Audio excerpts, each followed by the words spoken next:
Stephanie, and I am your host. Welcome back to the show, you guys. How the fuck are we feeling? What's going on?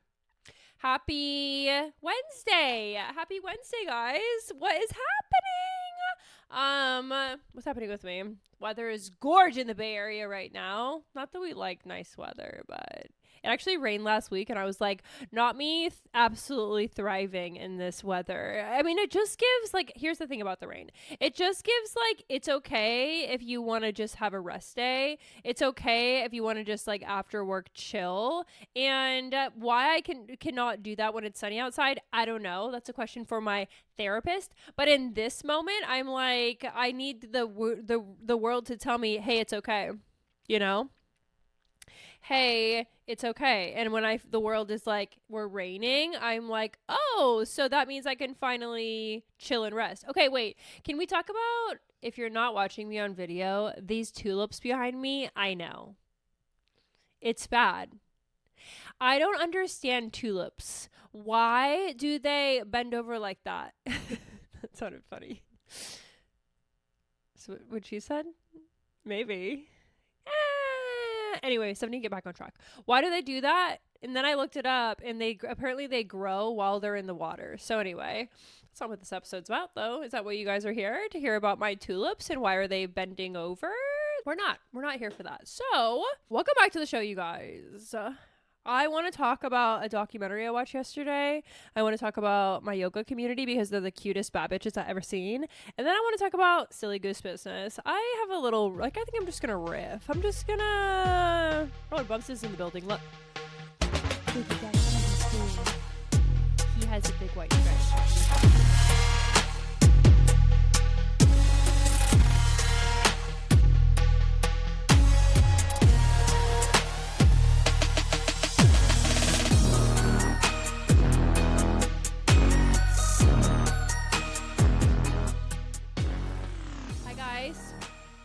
Welcome back. How are we feeling? My week, fantastic. She's in a good mood today. Okay. And I listened to my Sometimes I Be Grievin' episode, and man, first of all, I'm proud. Second of all, I feel like people will really connect with that one. It's really a real-time experience of what grief is like, so I'm proud of that aspect, and I hope you guys feel seen and heard by that. If you guys have navigated grief, I feel like you definitely will, and if you haven't, maybe it's just kind of like a little window into what we navigate when we lose our parents specifically, but just grief in general. So I'm trying to say that about that episode. I'm just like proud of myself. I'm just like, damn. Then I log on and I'm like, my ratings are down. Cool. I'm glad people are like, we hate this podcast. And I'm like this, crying on the mic. No, I don't care. I don't even look. I used to have Spotify for creators on my phone on the app, but it's not worth it. Because it's really just like, this is truly at the end of the day a creative venture, and it's art for me. And if you don't like it, you don't like it. So I'm okay. It's fine. I'm just crying on the mic for freaking what? People to give me 1 star? Yeah, maybe they're like this. What the fuck? Therapists don't cry. Therapists sit quiet, and they don't say shit. Therapists are blink sleep bad bitches. They're not bad bitches that cry on mics. No, a therapist could never. But I'm like this. Don't put me in a box. Anyway, enough about that. I'm feeling so good today. Can I tell you guys something exciting that happened to me? I'm just going to tell you guys. I was like, do I want to talk about this? Because the job situation's so stressful to me and it's so close to my current experience that I'm like, I don't want to project. I don't want to be stressed out. I don't want to like share that with the world. Nobody wants to hear about all that bullshit. But I'm going to tell you guys a good thing that happened to me because during the job search, it's been challenging. I have things on the table, but I'm just kind of like figuring out what I want to do with the, rest of my life. And everyone's like this, it's not for the rest of your life, Stephanie. Just think about jobs short term. And I'm like, I can't. Even though I treat jobs short term. I mean, we know you guys, are the tulips too ugly? Hold on. They're too ugly. Hold on. I can't. They're so, this is not cute. Okay. Sorry for that quick little break there. I had to take my ugly ass tulips away from the screen. Do I want to leave the light on? Stephanie, focus. I'm going to share something really good that happened to me. So, you guys know how I really be bitching about everything in the mental health industry, right? I'm like, telehealth this, telehealth that, private practice this, private practice that, insurance this, insurance that, right? Okay. So every once in a while, I get these emails from companies that want consultants on specific topics, and I always get back to them, but the topics are never in alignment with either my specialty, my experience, or my knowledge. And recently I got reached out to do a consulting call, and it was in alignment with my experience. They wanted to know about telehealth, and you guys, I like got hired to do that. It was the coolest experience of my whole life. The questions they were asking me were so amazing. I was like, they were asking me about therapist burnout. They're asking me about telehealth and how it's impacting the mental health industry. They're asking us about like how therapists, need to be supported to better improve the mental health space. And I'm just like, I've been waiting forever for someone to freaking ask me these questions. They're like, how could telehealth companies better incentivize therapists joining their companies? And I'm like, well, first of all, you gotta reimburse us more than 40 fucking bucks, according to so many therapists. So there's that, the unpaid admin of it all. I was on a website earlier today for a telehealth company, and they have this like thing on their website where they're like, if you see, it's like a drop down, you click on how many patients, how many clinical hours you're willing to do, and it will tell you how much money you'll make, right? So I did it, and I click on 25 clients because that's like a normal caseload, and then they tell me how much money you make, and then the little thing below it, you hover over it, and it's like, this is based on 52 weeks. And it's like, yeah, exactly, guys. It's only freaking $68,000 a year, and it's based on 52 weeks, and this is the problem. Stephanie, don't scream at them, but like, come on. Who works every single week of the year? Maybe some people, but like, god damn, you guys, this job is emotional. It is challenging. To expect us to work 52 weeks is insane. And then even at a regular caseload at 52, if you don't take any time off, you're only going to make $68K pre-tax. So like, you look at these little things and they like show you, at least that was transparent. I'll give them that, because there is a lack of transparency in this field for sure around pay. But so at least they did that, but it was just like so unrealistic. And then the money wasn't even good. Like, I just feel like sometimes people forget that we're master's level clinicians, like I went out and got a master's degree. If you were hiring me with a bachelor's, even that I would feel is too low, but I would understand a little bit more. But if you want us to get master's degrees and get 3,000 hours on top of a master's degree, where we're not paid very well, if at all, during those 3,000 hours, I just feel like when you get into the field, you finally break in under licensure, you should be making bad bitch money, no? Like, why am I not making bad bitch money if it took me 9 years to get here, And it's like, maybe it's my own expectation, but 68K, bitch?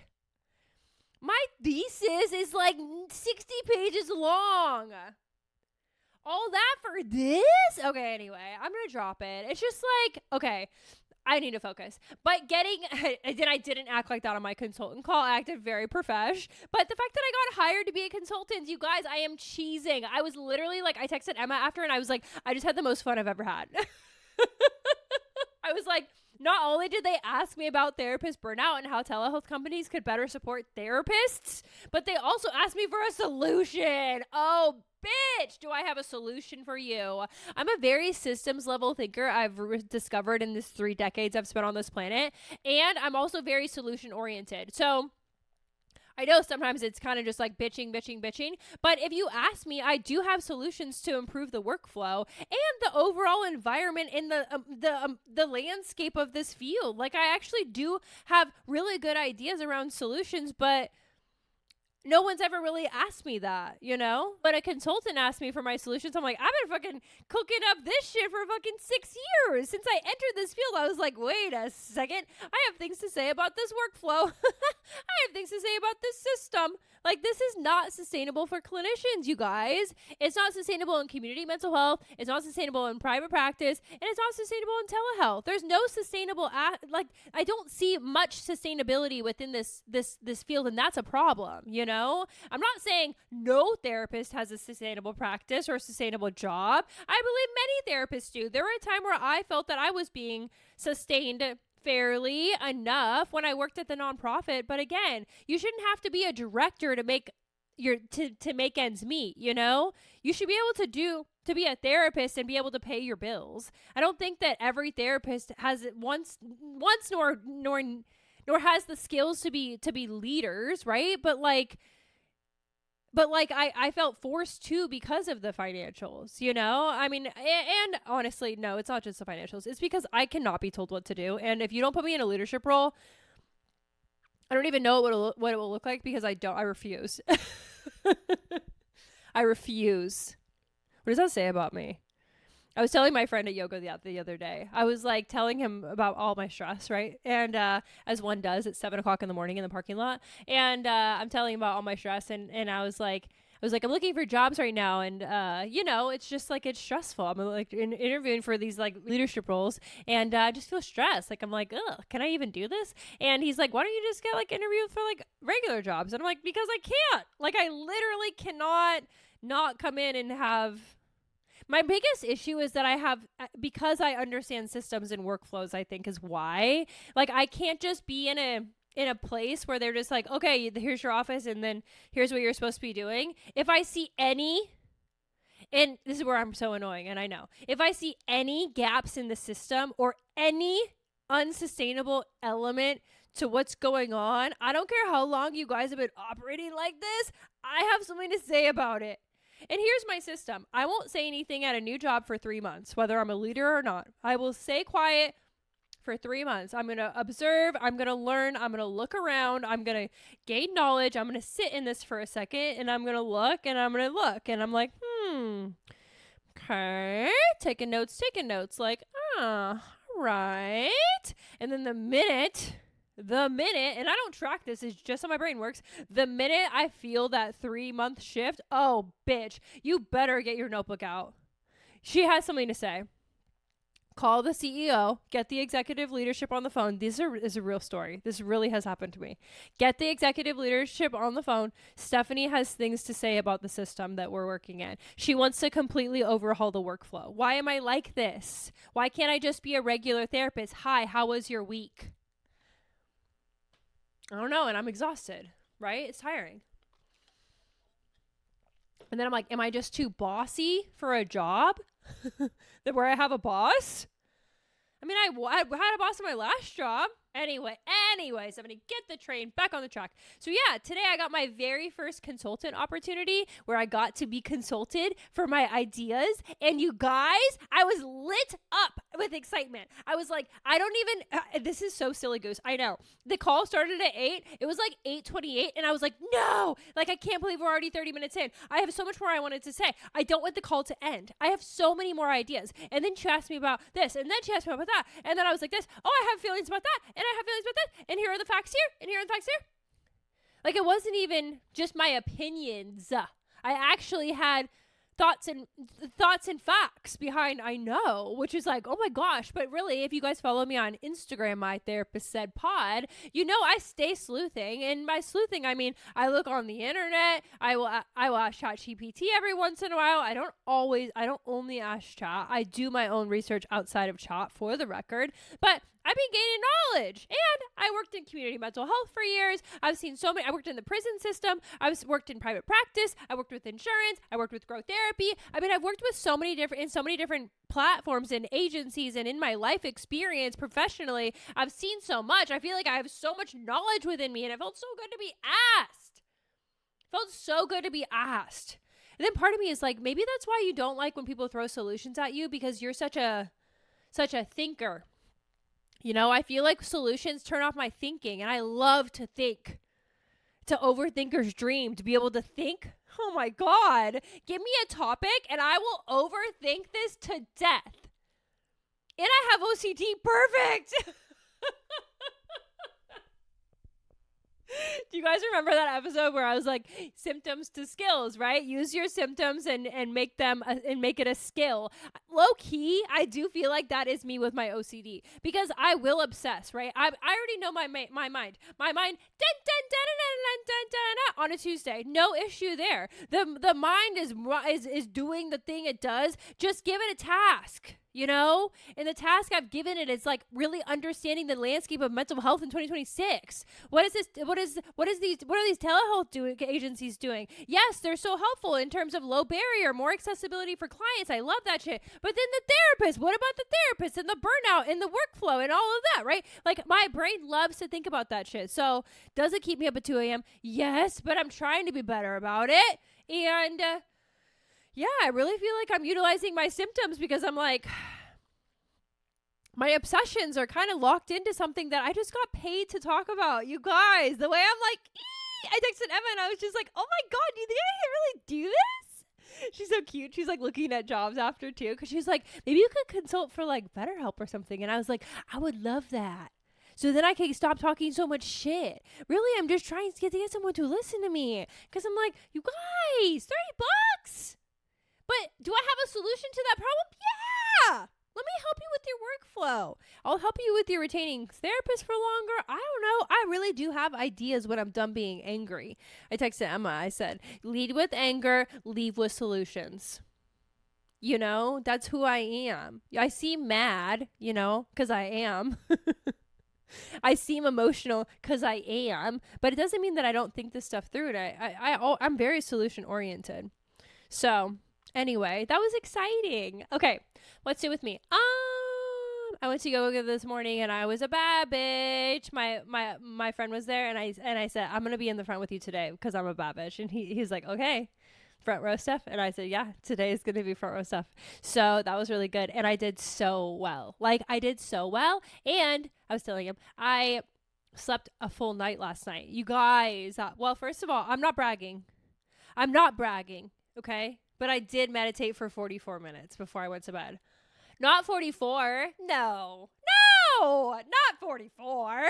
I opened my eyes at 44 and I said, wow, I feel like it's been a while. I look over because it was a 45-minute meditation. I don't do 45 minutes. You guys, I'm not kidding you when I tell you, sometimes I do 8 minutes, sometimes less than that. Sometimes I do 12. I mean, I be bebopping around. It's literally how long can you sit here and sustain the stillness with all the circus mind that's happening? Dun, dun, dun, dun, dun, dun, dun, right? Like how long can she withstand? It's kind of like a cold plunge, right? You're fucking miserable. You're fucking cold as shit, but you're like, how long can I sustain this? Maybe a minute and a half.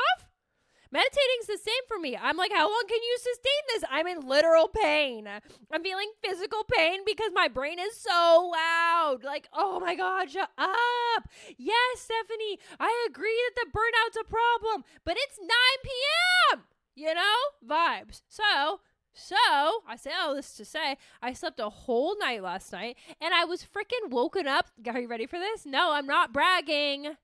I'm just updating you guys. I'm just going to tell you something really, really cool. My alarm woke me up. I could cry. No, I'm not going to cry. But I could cry when I think about it. Like, not my alarm waking me up. I literally was like, low-key woke up scared because I was like, what's that noise? Like I'm awake to my alarm every single day. I wake up at 3. I wake up at 2:20. I'm done. Like it's so exhausting. But last night I fucking slept a full night. My friend said congratulations, and I said that is so real. Thank you so much for that. I do believe that I should be congratulated. I do. So yeah, that's how everything's going, and that's probably why I was a bad bitch today at yoga. I did so well at yoga. I'm going to say something so cute. So, well, I think it's so cute, of course. Over this past weekend, I went to yoga with one of my friends and I knew she was going to be there. So then I was like going to go too. But this is one of my favorite teachers at my old studio that I don't go to anymore. And, or I do still go to it, but not as much because the rooms aren't as hot. You remember I like to suffer. So at this it's so real. I love to suffer, man. It's the only thing because internally I'm suffering constantly. So when my external is creating a suffering environment, I'm like, I'm home. I'm fucking home, bitch. The more I said cold plunge, it's like that's the vibe. You want to know something insane about me? And I'm not bragging again, but I take a cold shower when I get out of hot yoga because I love to suffer because that's the only thing. 70. No, for real. I'm being serious. Dead ass. Because that's the only thing that matches it. You know, it matches it. There's this internal suffer that's all the time. And I'm like this. Oh my God, like, oh my God, I can't, like, I'm just, and everyone's like, why are you so, and I'm like, because inside I'm fucking freaking out, like, it's all the time. Like, I literally wrote down today, I'm trying to calm down 24/7 at baseline. Should I be drinking caffeine? No. No. On that note, cheers. You know what I mean? Like, I know, but that's also why yoga really helps me, because it's like a suffering environment. So anyway, and then my cold showers, please. Like, try thinking about something you're stressed about in a cold shower. This is exactly how it goes. You fucking, like, this is literally my practice. I get out of hot yoga, I go into the showers, I turn it as cold as I can. I'm like, oh my God, I'm getting chills when I think about it. It's fucking horrible. I step in and I think, what do you think about insurance contracts? And my brain goes, I don't give a fuck. It's so fucking cold in here. I don't give a fuck, Stephanie. That's what my brain says. And does that, thank you, healing, growing, changing. Like, you just can't care the same when your external world is fucking, is so uncomfortable. You just can't care the same. So if you're a bad bitch and you want to try something new, I mean, if something's really bugging you, I'm not going to tell you guys what to do, but if something's really fucking bugging you and you cannot get it out of your mind, turn your shower to as cold as you can fucking turn it. And it's going to be, and if it's not freezing, it's not cold enough. Okay. I mean, as cold as you can get it. And in your brain, put your worry brain on. Here's what I'm worried about. I can't get it out of my mind, right? Rumination, a real thing. I can't fucking let it go. Step into that shower and think about that thing. I'm not going to guarantee anything, but if you're anything like me, the experience will be, I don't fucking care about that shit right now because this is cold as hell. So anyway, how'd we get here? What are we doing? I don't know. Bebopping around. So, why did I say all that? I don't know. So yeah. Oh, suffering. Are we talking about suffering? Yeah, it's a Wednesday. Of course we're talking about suffering. So, I went to yoga on Saturday. And my cutie friend was there, and she was there with one of her friends, and we were chit-chatting at the end, and she was like, yeah, Steph goes to another studio, but we met here. And she was like, but now we have a little community at the other studio. There's like 5 or 6 of us that go. And I asked her, I was like, when did you start going to the other studio? And she was like, are you ready for this? She was like, because you started going there and you convinced me to go. And I was like, what? And she was like, yeah. And I was like, but our whole group from this studio, why did they start going there? And she was like, because you told us to go there. And I was like, not me influencing.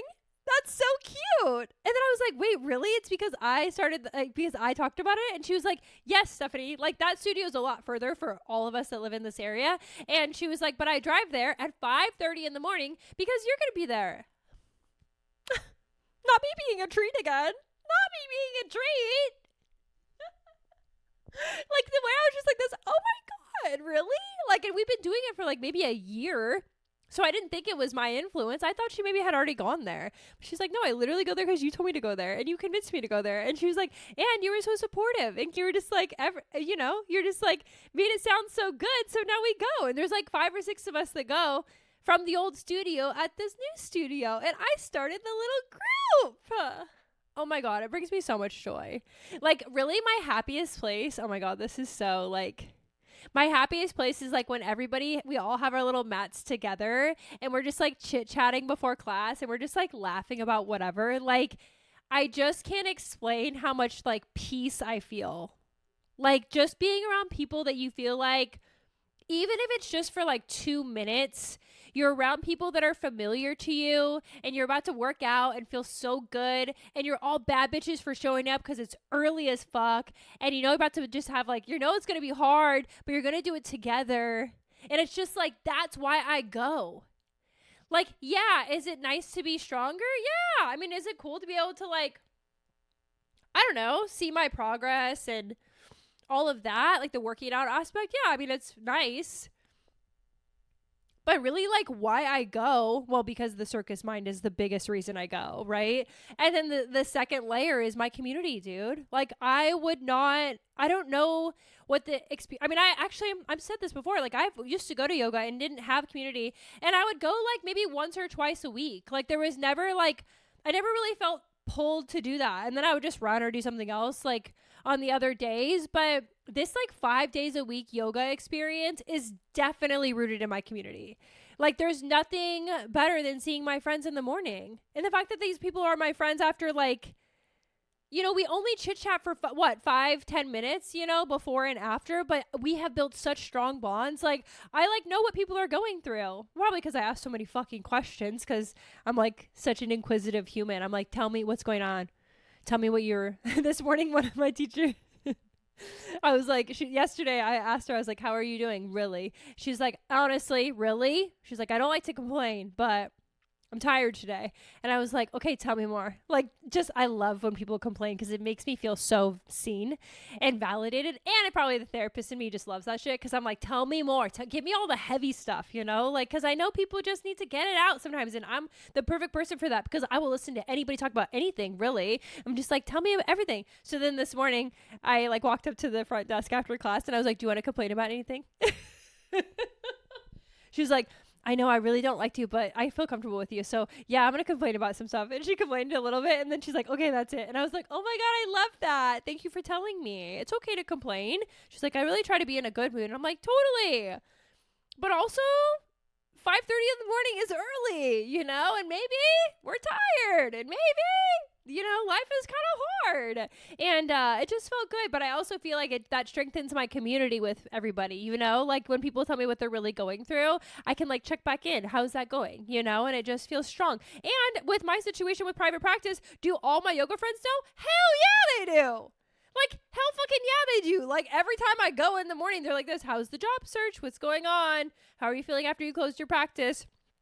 It's like the cutest thing in the fucking world. Like, even just being checked in on, you know? And then I'm like, oh, I got an offer. They're like, okay, what are you going to do? Is it a good offer? Like, it's so fucking cute. Like, why do I have so many cutie friends? It just makes me, I don't know, guys. I'm 34. I always had friends, but I never built a community like this. Like, something feels just so special about it. I don't know. I really do think a part of it is just like connecting with people who struggle in similar ways. Like I make jokes about how like none of us can sleep. It's like, that's funny, but also like it's so real. But it feels so good to feel seen by other people that struggle in similar ways to you. And, you know, there's some anxious girlies in the class because we talk about our anxiety. We chit chat about anxiety and like what it's like for us to be anxious. And it's like that also feels so healing to be like, oh my God, my mind does that too. You know, like, oh my God, I overthink everything to death as well, you know, and then we just get to get it out. I don't know. I feel proud of myself for building that community though. So that's that. I wore shorts this morning and I can't do crow pose in shorts. Like my legs are too slippery. And then I'm like, oh my God, my Babbage friend next to me, he was doing gender inclusive Babbage always, right? He was doing a crow pose and he's wearing shorts and I'm like, how does he do that? And then I'm like, because he has muscles, Tiffany. He has muscles, Tiffany. He's not relying on his sticky pants to keep him up. He's actually has the muscles to do so. And then I'm like, dang it, I don't have the muscles to do so. Not yet. Not yet. Because the way I was trying to do crow pose today, and I was like, my freaking legs are a slip and slide. I can't do a crow pose. And then I'm like, oh, I'm supposed to like, what? Use my core? What? Use my shoulder and my arms and shoulder strength? Please. What shoulder strength? What is this? Noodle arms. I got nothing but little noodle arms. Doesn't matter how much yoga I go to, the more I can't even do, well, I told you guys, I think I could do 2 push-ups, maybe 3. But they have to be tricep push-ups, like chaturanga style. Yesterday in yoga, in my class, they were doing wide arm push-ups. And I'm like, I can't even hold myself up in a wide arm push-up. My arms are not very strong. I can only do like 90-degree angle ones. But then I'm like, am I cheating? Because I kind of hold myself on my ribs and my side. Probably. Is that cheating? Probably. I love a shortcut. Okay, I watched a documentary yesterday. This documentary was scary as fuck. It was The Many Lives of Benjamin Kyle on HBO Max. It's been on HBO Max for a couple weeks, I'll say. And I wasn't biting because, well, I don't like when documentaries are 4 episodes. I mean, come on. Give me an hour and a half, clip it together, stitch it together, and fucking tell me the highlights. I don't need to know 4 hours of this. That's so many hours. I'm not even a show person. You can't even recommend me a show. You can't. I will, other than Real Housewives, right? Other than reality. If it's reality, I'm like, that's on my fucking way. On my fucking way. I'm like, 20 seasons, no problem. Real Housewives, please. Vanderpump Rules, oh my God, ask me more. But any other, like, people watch, like, shows, like real shows, and I'm like, it's just not my thing. I'm not a show girly. But so when the documentaries give show, I'm like, meh, I don't want to learn the characters. I don't want to do all this. I'm just going to watch a rerun of The Valley because, you know, they stay relatable. They stay engaging. And I'm fucking watching. I'm watching. So I turned on the Many Lives of Benjamin Kyler. Actually, no, I was watching there's a new one about models and a cult, but I only watched like half and then I fell asleep, which I've never done in my life. I'm not a nap girly. So I fell asleep during the documentary yesterday and I woke up to this Benjamin Kyle documentary. And I started watching it because it just turned on and I was like, all right, universe, if this is what you want me to see, it's what you want me to see. So I started watching it. And immediately I'm like, it's about this guy who says he was found behind a dumpster behind Burger King and he woke up with amnesia. It doesn't have any recollection of his life prior to this. And this was in like I want to say like early 2000s is when he said he was like found, and he said he was like bloodied and beaten up and he just like woke up one day, right? So that was his story. Apparently this guy gets like national news coverage. He goes on Dr. Phil. He's talking about, I woke up with amnesia, and everyone's like, oh my God, let's help this guy try to like get to like find his old life. Like, does anyone know him? Like, are there any people that could like tell us more? And apparently like no one came forward, which is so weird, right? So they're like, so nobody knows this guy, and that's why people got really interested. So these documentary filmmakers decided, let's do a documentary about this guy. So there's parts of the old doc in here, they're showing in the documentary, then there's parts of this, and then there's the new documentary that's currently happening. And this guy, Benjamin Kyle, is in the documentary, and they're asking him like, nobody knew who you were. You were on Dr. Phil, national, like global, honestly, global reach. No one came forward to be like, oh, that's my sibling or my old friend, my old coworker. I mean, anything. And nobody did. So it was super weird. So this documentary filmmakers, they get really interested in the story. They start working with this guy. They were like, nobody has brought him back to like, he only has like, I don't know, 20 memories or something. And they were like, we're going to go through the 20 memories and we're going to try to like jog your memory by bringing you back to the places that you say you remember. Apparently he remembered a lot of memories in Colorado. So they're like, we're going to bring you to Colorado and then we're going to be able to, we're going to see if it jogs your memory and see if you remember anything. So they bring him to Colorado and he remembers a lot about like the spaces and like, oh, there's like a restaurant over there. There's like, oh, I used to work.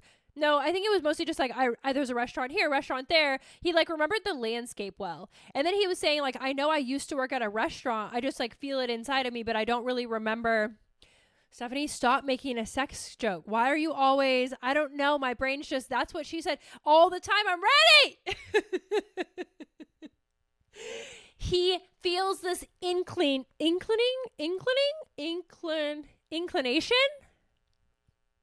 He has a thought. He has a feeling that he used to work in the restaurant industry. There you go.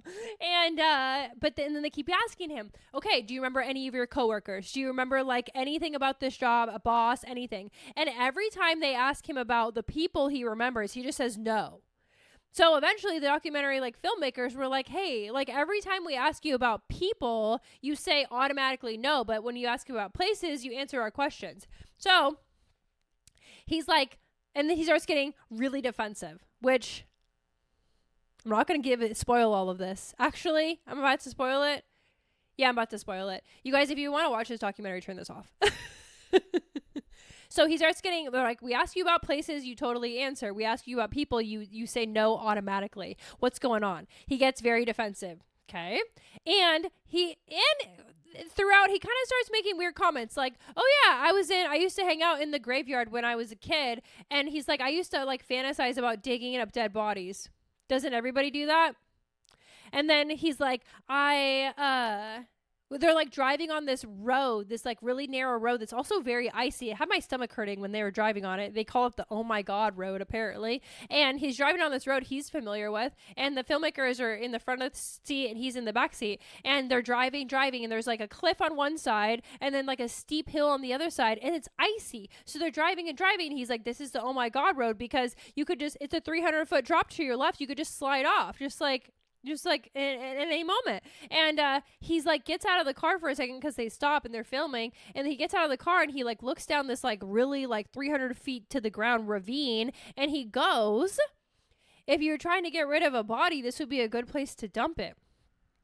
So my therapist mindset is like, so he's answering these people's questions, but he's just not doing it in a clear linear way, but he is answering your guys' questions. So I started getting this feeling, and I think, I mean, they were kind of poking at it where it's just like, he's a murderer, right? Okay. And, but he's not saying that, and they don't think that. They're just like, oh, haha, yeah, if you wanted to get rid of a body, yeah, this is where you'd put it. And at that point, there's like a shift in this documentary where they're like, we don't actually know about this guy. Like the fact that they were on this road with this guy and he said that comment, I was like, oh my God, this is so scary. This is so scary. Because again, the therapist in me listens to everything. I'm also really fucking good at watching body language. I knew this guy was lying from the jump, but not everybody knows that type of stuff. So I try to just let it ride. So what I thought was true is pretty true. So they like connect him with his brother later on, and his brother like makes a comment about like, you shouldn't really kill people. It's out of alignment with our creator, things like that. Why would you say that to your sibling if he hadn't killed anybody, right? Okay. And it's just kind of like getting uncovered that this guy's like not a good dude and he's like dangerous, right? So as the documentary goes on, I can't help but think this is very dangerous. Like what they discovered was, I don't even know how much I want to talk about this, but what they essentially discovered was that Bubs is so fucking cute. Look at him. So cute.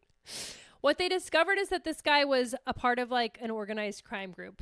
And I could have told you that from how this was all happening. Like the fact that no one came forward is giving,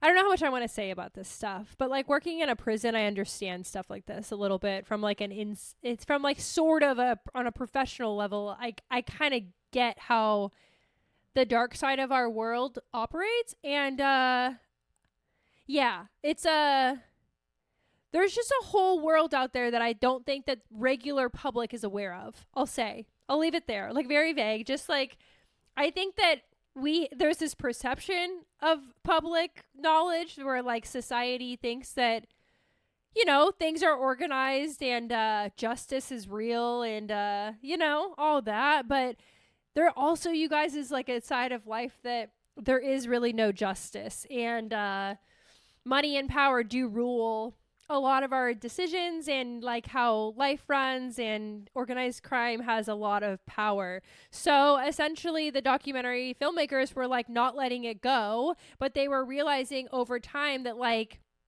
this dude is dangerous as fuck.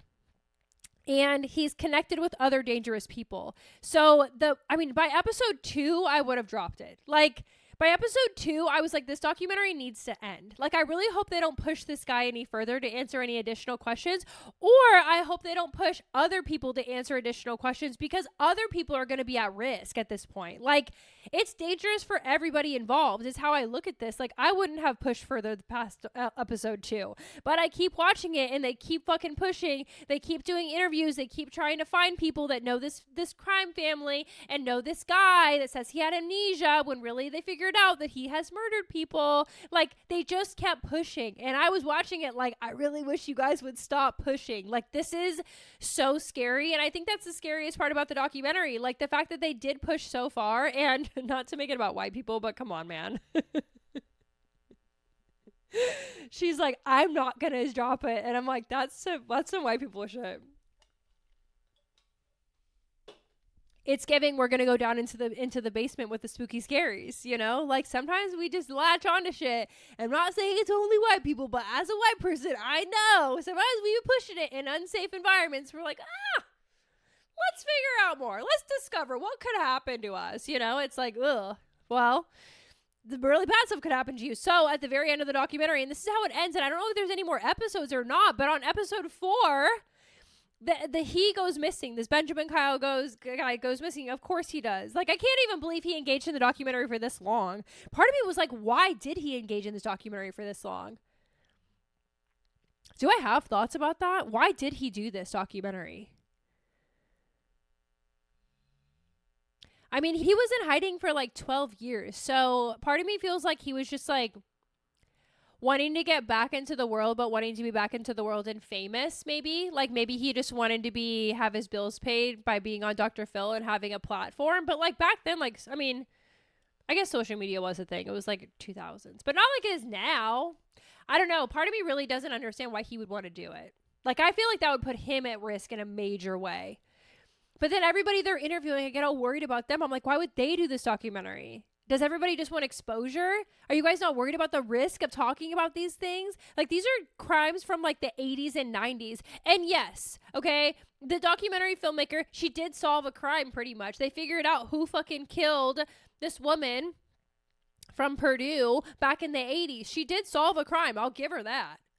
But at what cost, is my question, where I'm just like, I don't know that we should be doing all this, guys. I don't even feel great that this documentary is on HBO. Like, I'm worried that people are gonna, hello, this is so scary. Like the people that really told, the one guy on the documentary that really told the truth had a criminal background. So I do think that, like, for him to tell the truth, it put him at risk for sure. Pretty much admitted that he committed a crime or was at least accessory to a murder, if not the murderer. They didn't make it that clear. But all these people that like came forward, I was like, you guys, why dig this up from the 80s? Like, why do all this? It just feels very risky. But the doc was insane. And then how it ended on episode 4 was the guy, the Benjamin Kyle guy goes missing. And then somebody calls the documentary filmmaker and said, someone, so-and-so was talking about your 2 kids and the nanny. Like, this Benjamin Kyle dude had a history of putting cameras and audio equipment, they think, in people's houses and stuff and, like, spying because he was really good at computers. And then she was like, maybe he's spying on me. And I'm like, and this is why we shouldn't fuck with these people. Come on. Like, now your kids are at risk. Now there's this nanny that's at risk. Like, and she's like, and she literally was like, and this is what's white person about it. She's literally like, I'm not going to stop. Which, I have to give it to her. Like, way to really, like commit to something. But again, like, at what cost? Now your family's at risk. Now you're like, I don't know, and she's like, I'm not going to let it go. Like, she's like, I'm going to continue to, like, because I want to figure out what happened to these, like, missing people. And it's like, okay, like, I hear you. And I definitely think there is that level of, like, sure, if you want to try to get justice for their family, I can't help but support that. And it was just like, if you know anything about Benjamin Kyle, email this email. I'm like, fucking, I don't even know if I did. Even if I fucking did, you're not going to hear shit from me. Absolutely not. Like, these are, I don't know. Part of me is like, I'm a therapist, so I'm trained to keep everything confidential. But even this type of stuff, I know that's the weird thing about being a therapist is, like, crimes and stuff. We obviously have our statute of limitations where if you're, like, a current risk of harm to yourself or others, of course, this is something that we have to report. And if you're not at current risk and you're telling us, like, things that happened prior to this current moment, we hold that for you, and I've heard some shit, being a therapist in the spaces I've been a therapist. So I'm very trained to, like, you just hold it. You don't broadcast it. You don't put other people at risk by asking them questions about this that could put them in danger. There was literally someone that was on the phone, like, just sobbing, crying, being like, I'm terrified that I talked to you guys. Like, that's real talk. That's, like, a real thing to be very afraid of. So it was a very interesting documentary. If you guys want to watch it, it's good. It's on HBO. And those are just my thoughts and feelings about it. Like, why are we doing all this? That might be a hot take. What do you guys think about that? Yeah. Those are all my thoughts and feelings. Last thing that I want to talk about, I want to riff for a second. You guys, mental health advocacy. I was kind of stoned the other night, which sometimes when I'm a little bit stoned, my brain, like, what it does is like this, like, I'm just like hanging out, just like doing whatever, dishes, fucking cooking dinner. No, that's not something that I ever do. Dishes, right? And in my mind, I'm like this. Wait a second. And then I have a whole different opinion about things, right? So the other night I was doing dishes and I had this feeling, thinking, what the heck? Which is how they all start. What the heck? Why is mental health advocacy even a thing? Right? And I'm thinking, what is mental health advocacy, right? Who is? Because I'm like, okay, online, I'm a mental health advocate, right? I advocate for therapists to make more money. I advocate for just being respected more because we are healthcare providers and we do have master's degrees and we are highly trained, but I don't feel the world sees us like that. And I advocate against all of that and for therapists. I want it more respected, more money, more, I want to be a part of healthcare, all the things I talk about online, because I do think it's important for the world. And I'm a mental health advocate, right? And I'm starting thinking, what is a mental health advocate? Like, why is not everybody a mental health advocate? And then I'm like, okay, I understand because mental health has been historically very stigmatized. But in 2026, are we still wondering if mental health is real? And then I'm like, what? What? Let's really break this down. What? So I'm advocating for my brain and other people's brains, and I'm advocating for the people that work with your brain to improve the issues with your mind? Why does that need an advocate? Why isn't that just the way it is? Like, this is why I think the world drives me so freaking nuts sometimes, is because I think like this. I feel that I have a very clear understanding of mental health is important. What the heck are we talking about? To the people that are like, oh, I don't talk about mental health. Oh, I don't have mental health. I'm like, we all have mental health. Mental health is literally just what our mind does and how it impacts our lives. Past patterns of behaviors, trauma, how to change those patterns, how to heal the trauma. That's what that's what therapists help do. Why does there need to be a term for that other than just being a regular human being that understands that our mind controls everything? What the heck does that even mean? Mental health advocate. I'm like, what the heck? Imagine physical health advocate. Imagine being like, oh yeah, I care about my body. Don't we all? Without our body, we are nothing.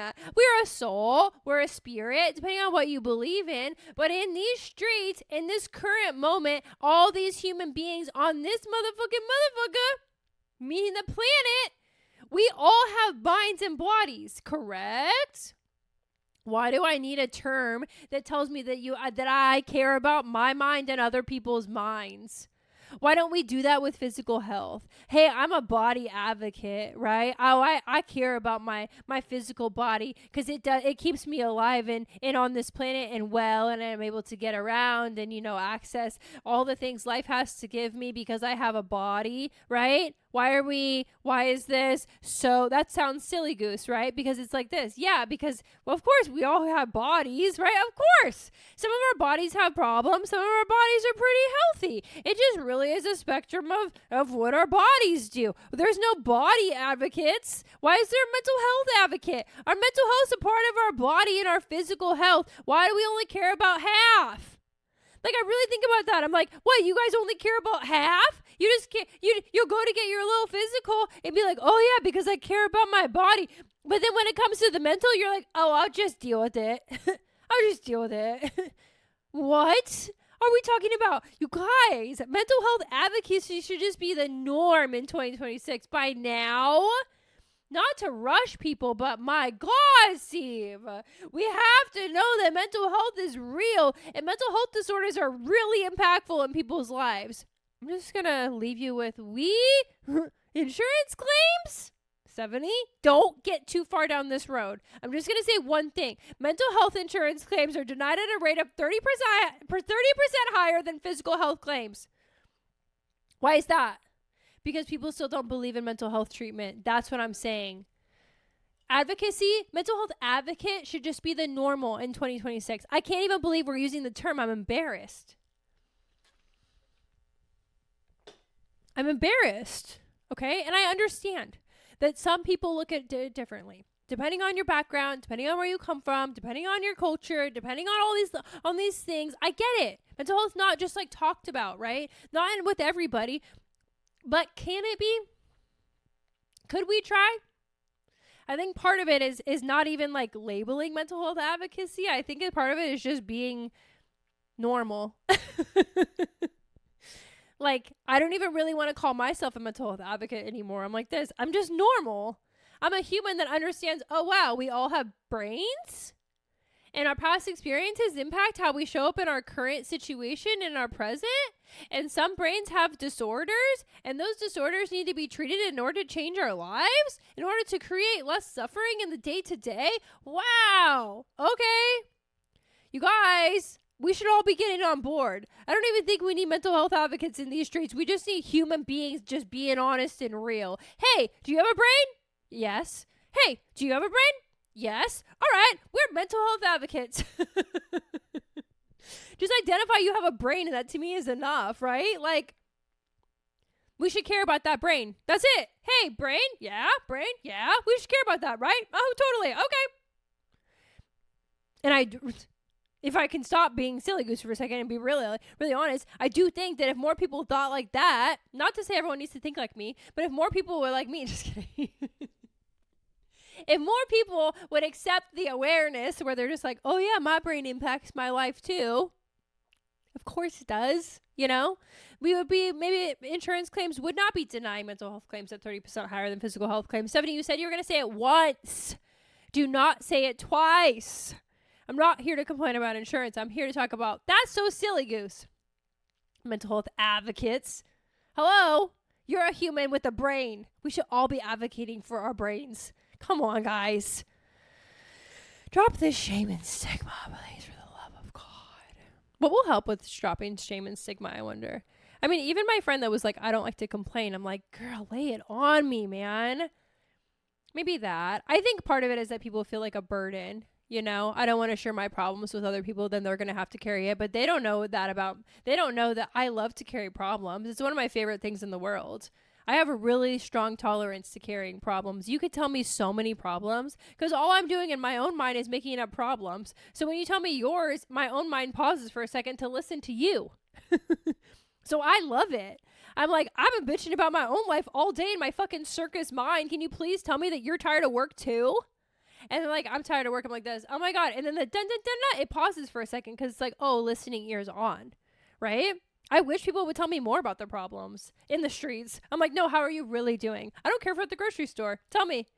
Really give it to me as straight as possible. And I'll hold it and I'll think about it and I'll be there with you. And I'm like this. Oh my gosh. And then my circus mind is like, dun dun dun dun dun. Dun dun dun dun. Right? Like, it definitely just takes a second, takes a beat to be like, oh, I could listening ears on, listening to other people's problems, and then you get to have a quiet mind for two motherfuckers, right? 2 motherfucking seconds. So, I think more people should talk about their problems. It never bothers me. Does it ever bother me?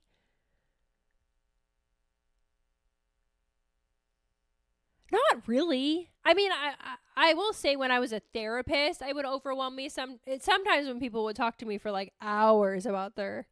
Like, I have friends sometimes or family that would talk to me for like hours about stuff that I'm like, oh my gosh, this is getting to be a lot. But that was like when I was a therapist, I struggled a little bit with like boundaries, you know, because you're listening to people all day long. So when you listen to people outside of work, sometimes it's a little hard. But now that I'm not practicing in this moment, I feel way more open to it, honestly, which makes me think all the non-therapists of the world, they're probably fairly open to it. Not to speak for everybody, but I think for most people, like, we're down to listen to your guys' problems.